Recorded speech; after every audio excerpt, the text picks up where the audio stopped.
righty. Kenny, do we have our own little Alex waiting? Indian of the week? It'll be just a second. Go ahead for 2 more minutes to wrap up this episode. Okay, What is Indian of the week? Let's do it, Ed.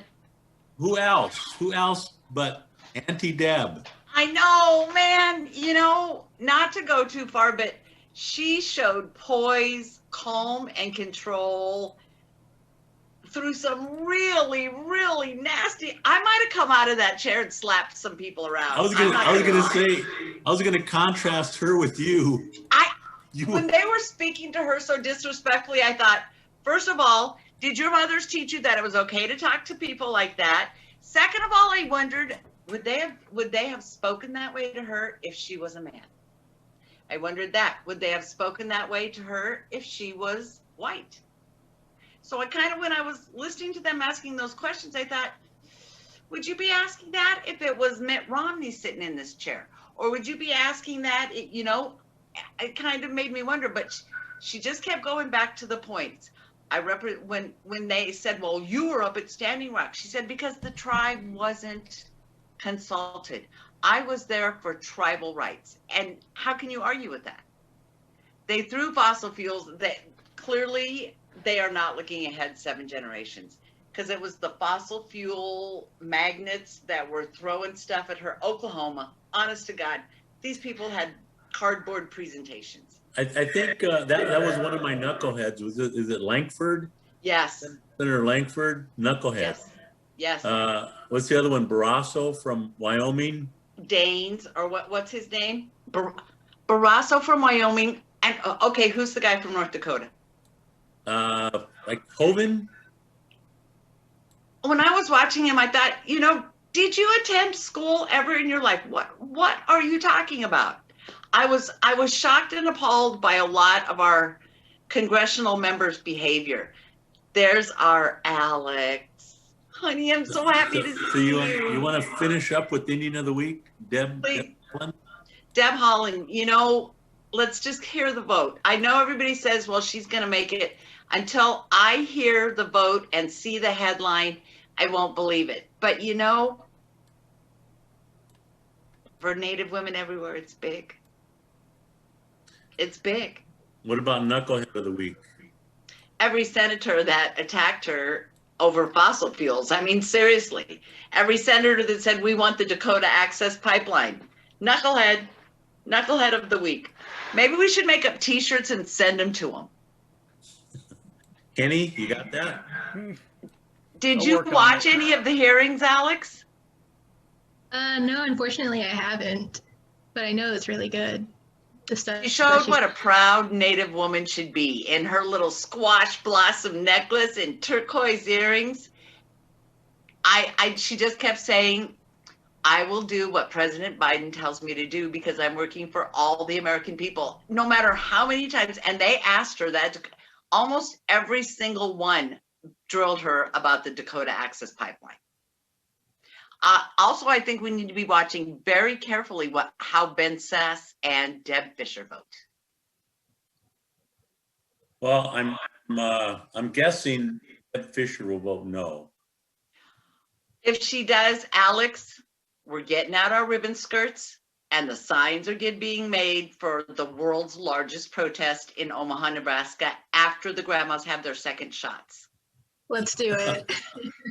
I would love to welcome our girl, Alex. She is the president of Intertribal Student Council. See, Kenny, she can't even get that name right. She is Is there any organization that she would get right? Any name? Come on, Cindy. Alex, honey, are you going to let him talk? Mute, Kenny, mute. Push the button. Just push mute. Alex is president of Intertribal Student Council, and seriously, the future of our nation. And that's what we need to be putting our interest in, our resources in.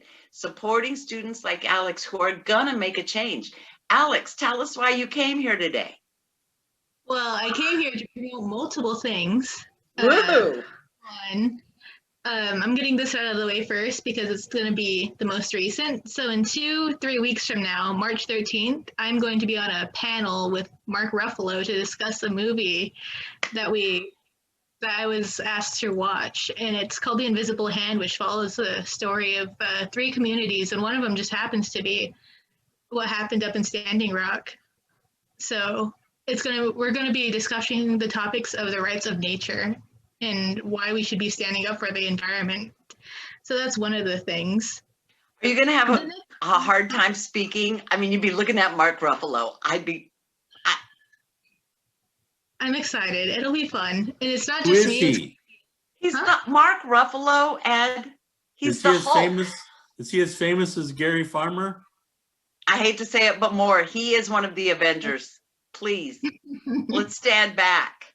Gary the is Incredible the Hulk. Avenger. I don't think Gary would have looked good in any of the Avenger costumes, to be quite honest with you. Put a cape on him, man, and you can't touch him.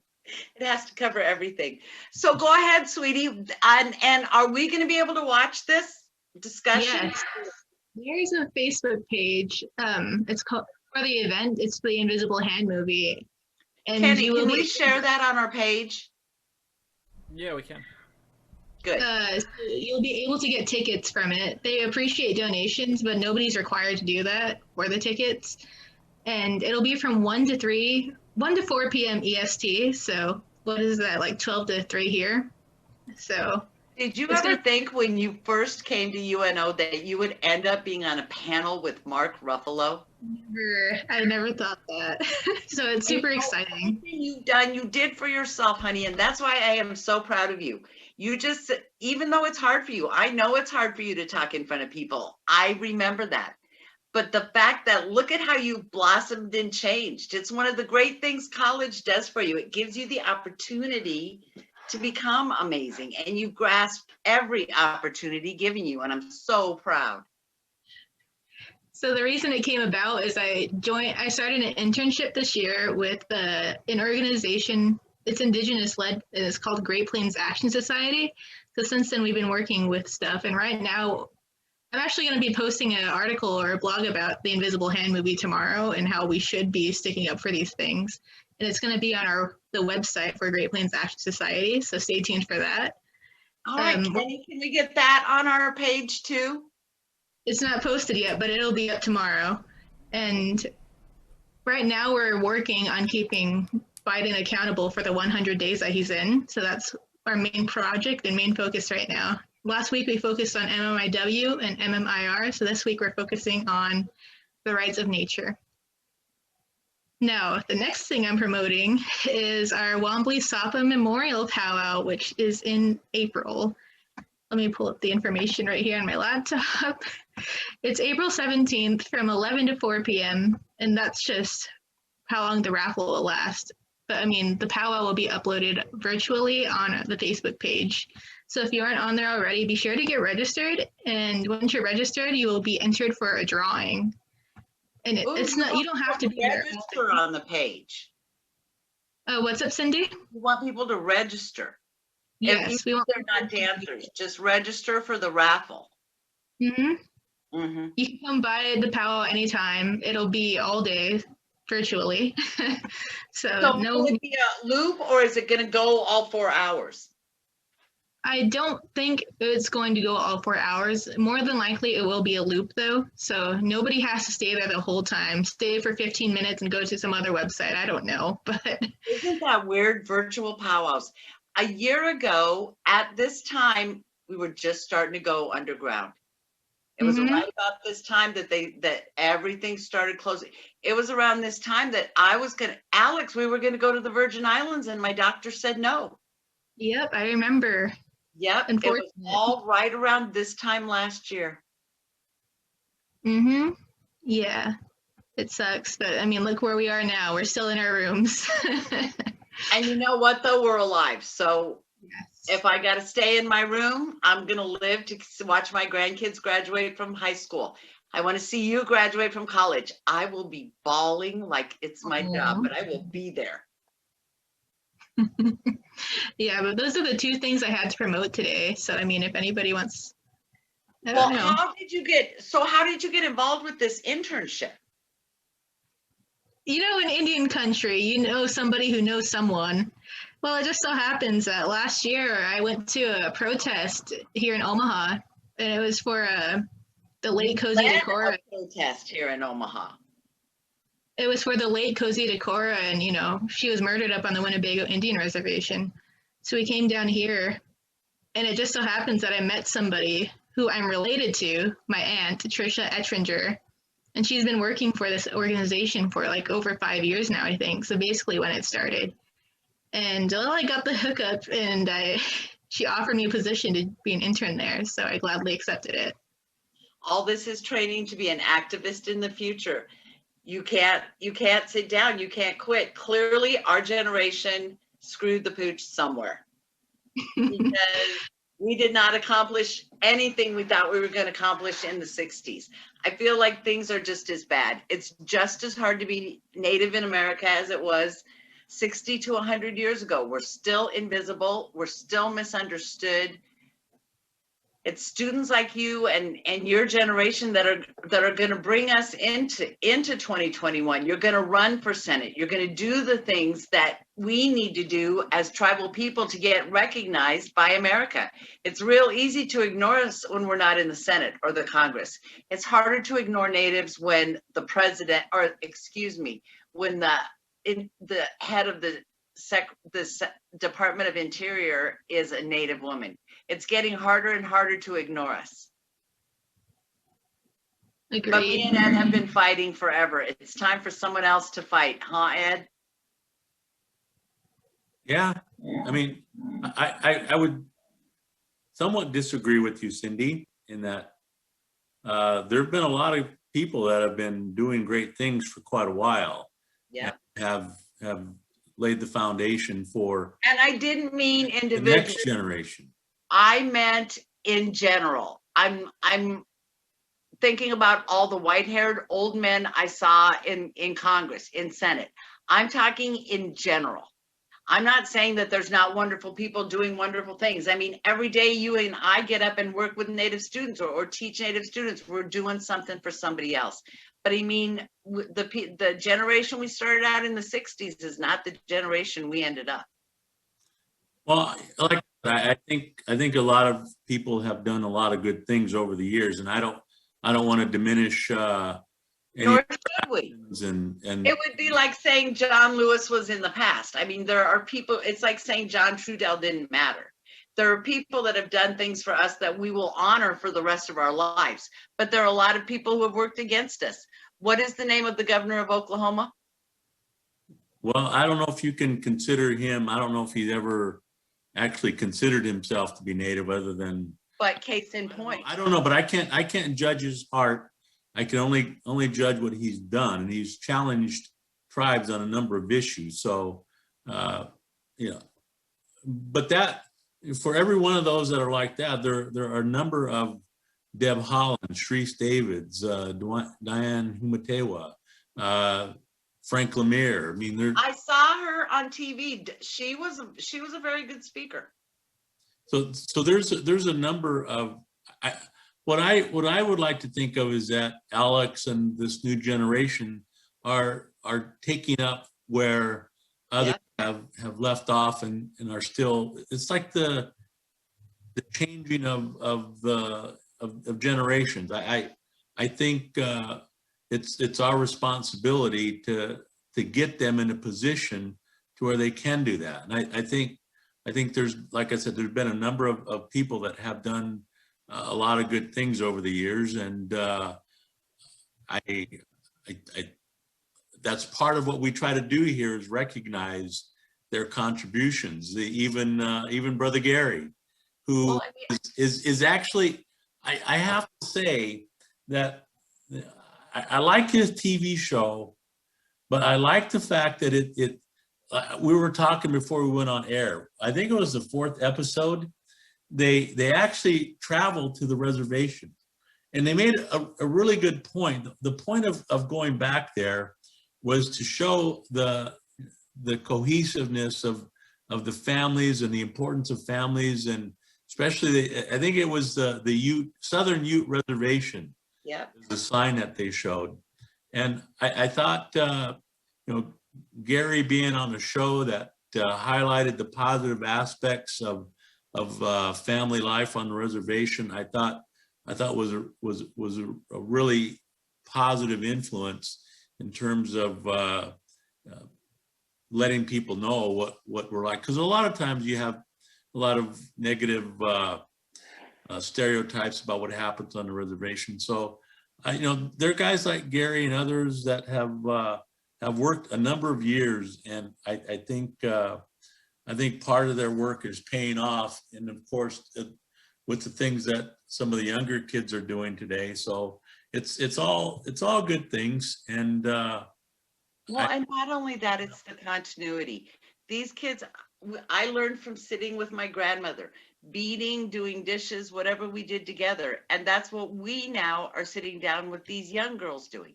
We bead together. We talk about what our lives were. We talk about what was hard and our hopes for them. And then when they do something great, it brings honor to all of us grandmothers who sat down. Alex has like 8 million grandmothers in Omaha alone. So we're all there, all behind her, and she knows it. She knows she has the power behind her. And they're willing to learn. They're not saying that you're an older generation, we don't want your ways, we don't want anything to do anymore with you like we did in the 60s. They're saying, teach us what you did wrong. Teach us how we could do it better. And I think that's our job now, to teach these kids how to do it better. Before we did a Standing Rock protest at UNO, we had to have a talk about how to successfully protest. No matter what they do, you don't react. And luckily we had that talk because there was an incident, but it wasn't the Native kids who started it, and we reacted the right way. So even teaching kids the peaceful way to protest is how we pass on what we learn. And luckily, when Kenny, the Standing Rock Sioux tribe had a hotel that I could stay in. Yeah, but I had to watch you in there. I couldn't let you sit in there alone. I also had you stay in the casino. The grandmother stayed at the casino. We're not going to lie; it was kind of cold. Actually, it was pretty nice when we went up there. I think it was in October, and the weather was in the 70s. So it was a good weekend to be there. But I don't camp. So I went to the hotel. But it was a good experience to be there, and I think a lot of us learned a great deal from that, and a lot of leaders came out of that, including Deb Holland. So there's a lot of good things that have happened, and we appreciate those that have and continue to do things for people. And so, Alex, we appreciate all your efforts, and we love you. You'll continue to do good things, as will our other students that we have that and we're here for you. We're always here for you. We will always be here for you. Well, at least I will. You might not want to admit you know Ed after you graduate. No, I got to eat sometimes. I ain't gonna stick around. Honey, thank you for coming on. And after your panel, or if you want to come on again for a little promo, you're welcome. And after the panel, we'd love to hear all about it. Tell you what, you can come back next time, but you got to bring Mark Buffalo. Maybe you'll become his best friend. You don't know. We'll see. Tell him he can come on the show and promote his whatever. Because tell him he's not that famous in Indian country, because I don't know who he is. Ed, see, you just haven't seen him. If you saw him, you're blowing my mind. You're a dinosaur. Clearly, you are a dinosaur. If he hasn't done a movie with Brother Gary, then I don't know him. Did you see that they're releasing a Native comic book? Is Brother Gary in it? Ed. Alex, thank you so much for coming. We will be watching.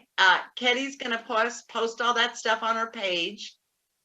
I'll be front row. And if you can afford to throw a couple bucks, please throw a couple bucks. Everybody needs some help with what's going on. So if you can throw it, throw it. All right. Well, next week we're working on some guests for next week, and hopefully we'll be able to announce that here in a day or two. But we'll look forward to seeing you all next week. Kenny, you ready to take us out? Let's go a little bit longer here. I'll read some comments. We're ready to go now, Kenny. we got another 5 minutes at least. But What do we have? Gretchen chimed in for the powwow, and she said the video posts at 1 p.m. and then it'll be available on YouTube after that forever, and that the event page will be open from 11 to 4 p.m. to shop with the vendors, if that sounds correct. That sounds great. Please do your shopping at the Wombly Sapa Memorial Powwow. Cynthia was listening, so the new generation is so powerful. They know how to have a voice, and they're not afraid to use it. So way to go, Alex. Then we had Desiree Valdez in, and Cassie and Brenda. Brenda said, I agree, Cindy, not so much colds, you know, from the wearing the masks and everything. Yeah. Few of us were talking about the fry bread, about which one's best. Apparently, Who won? Who won? I think we're gonna have to do a poll on this. There's a lot of arguing. We should do put one out there, Kenny. Desiree was for the Navajo fry bread. I know Cassie was saying that her Cheyenne fry bread's the best. So you need to have another competition apparently. And let's do it. We could sponsor the world's biggest fry bread contest.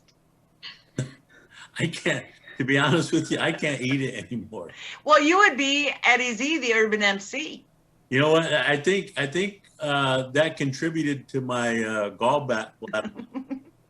Well, I had to be removed after that fry bread eating contest we had to judge. Oh. So I can't eat fry bread anymore. You know, fry bread's fighting words. Fry bread can cause a lot of fights. Cynthia chimes in, I'll have Dakota make some. It will be like rocks. And you know, since it's our darling Dakota, I would eat every bite of it and say, grandson, good job, and thank you for making this. I ain't touching it. Well, now can we say goodbye, Kenny? Yep, go for it. Call us names. Goodbye, Lucas. Grandma loves you.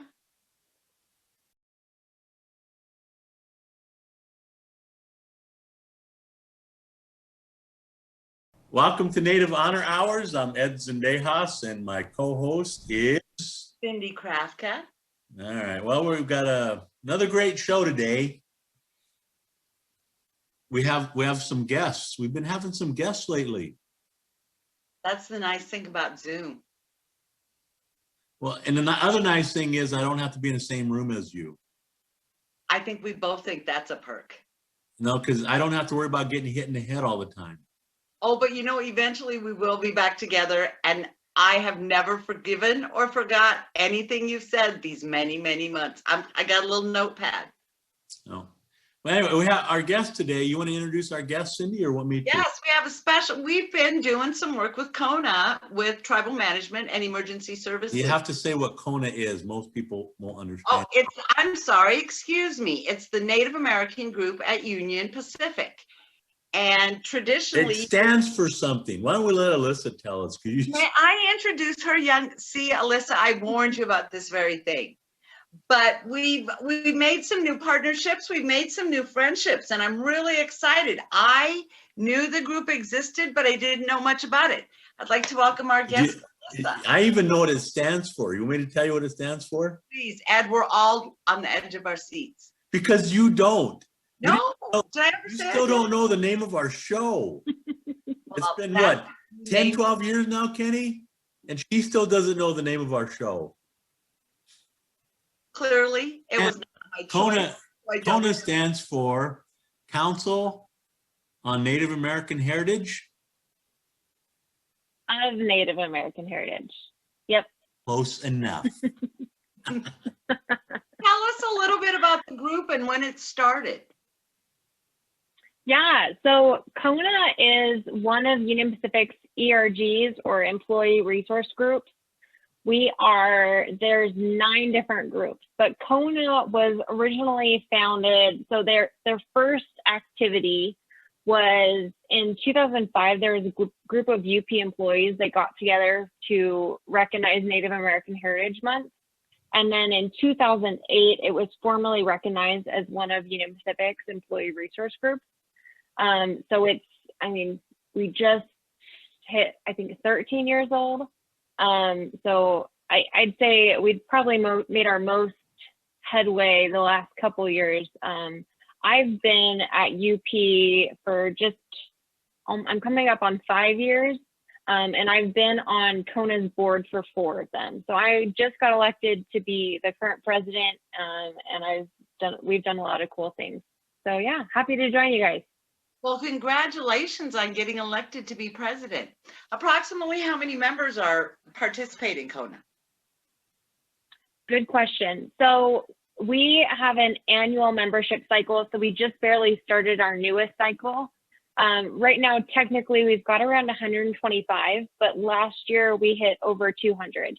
So we're just starting our membership drives to get activities rolling and stuff. So we're excited for the events we have coming up here in the rest of 2021.